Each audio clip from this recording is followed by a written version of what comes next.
Hi, everyone, or welcome back. I'm Alexia, and today we're going to do something really different. So, usually we discuss and debate, but it occurred to me that a lot of people don't know how to vote because they were never taught. It's not something really commonly taught.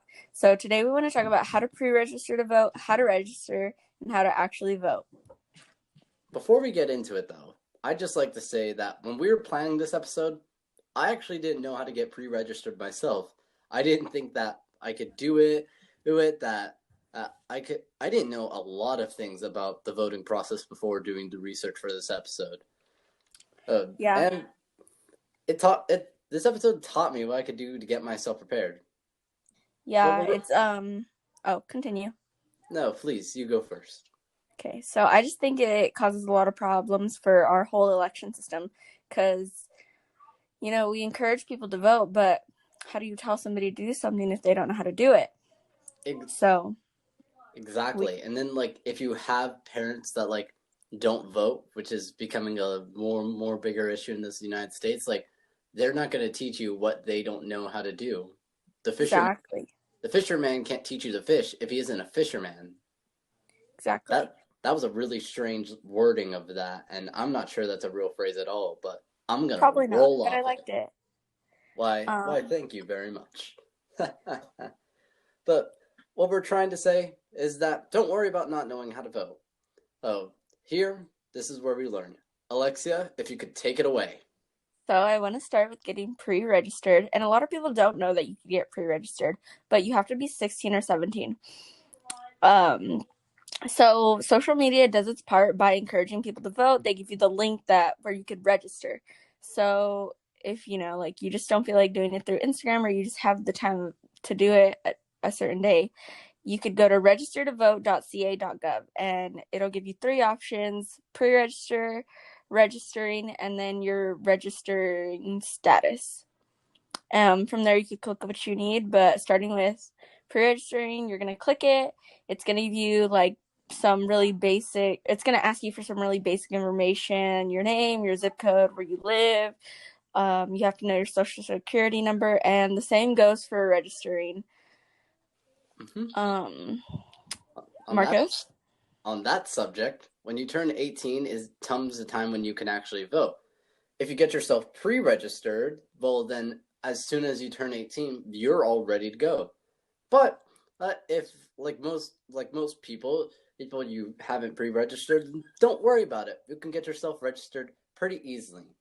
There are several ways to do it, including going to your local election office or DMV by mail, or you can even do it at the website Alexia mentioned, register to vote.c dot you put your state initials .gov of there so there's a different cutoffs for each of these methods though, so look out for that and make sure you get yourself registered before or the cutoff is for your state.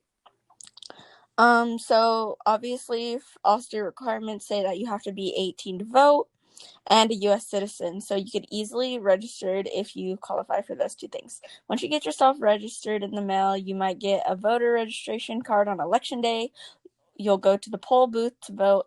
If you don't know how to find like the polling place closest to you, you could easily look it up. Like mine would be, I would look up polling places in nearest to Porterville, California, and like a bunch of places would show up.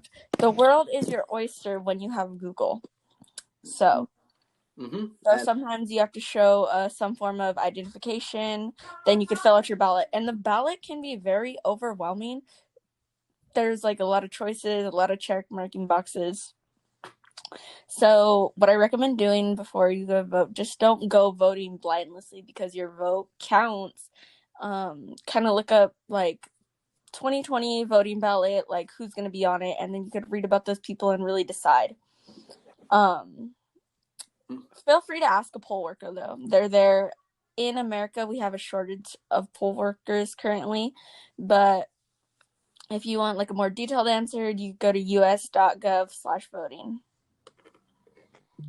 and and with that, I would like to bring up one of the main issues with voting in our country today, because there's something I'm sure that most of you if you're watching this, are wondering, why is it important that I vote?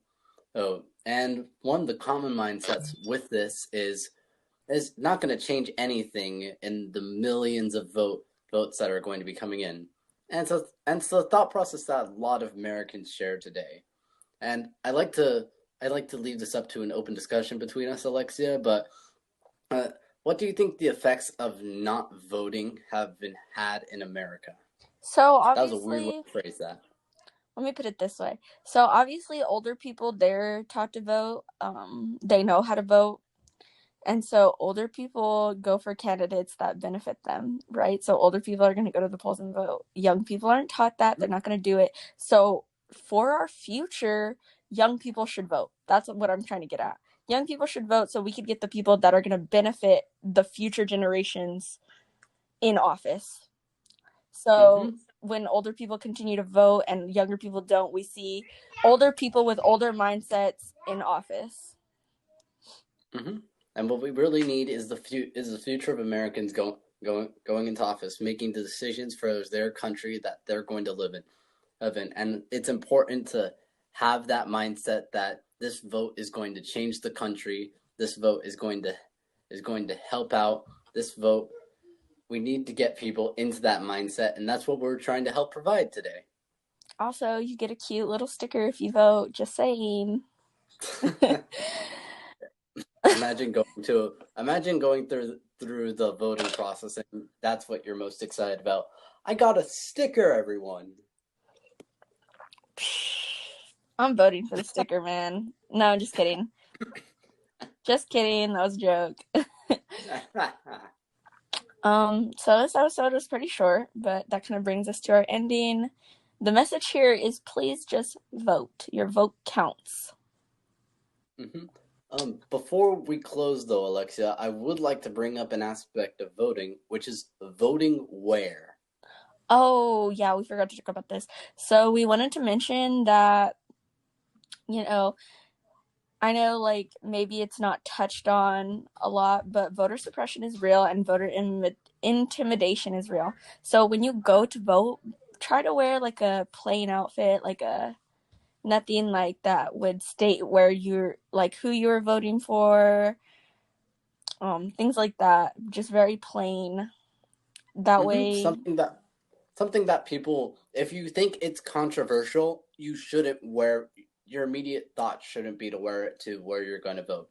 Just wear something casual. Just go like business casual.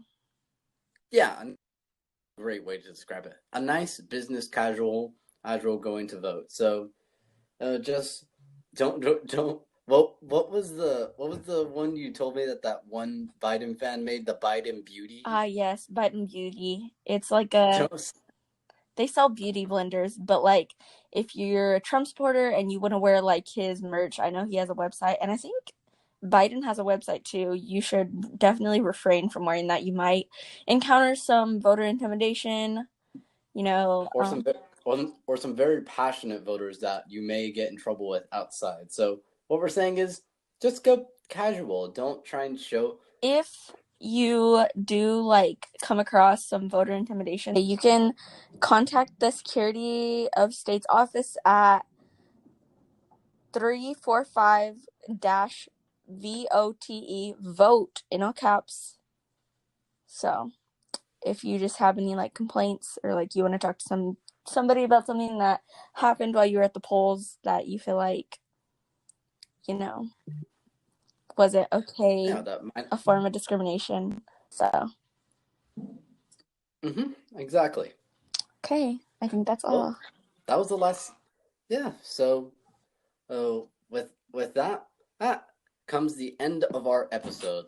I'd like to thank Alexia for coming up with such a great idea and such an important topic to talk about. Because as one of the main problems is that not enough people are voting, and one of the main issues is that not enough people know how to vote. It's not like it's not like it's, as she mentioned, it's commonly talked about, and well, if you don't know how to do it, why would you put the time in for that? But with that, we'll see you all next time. Bye, guys.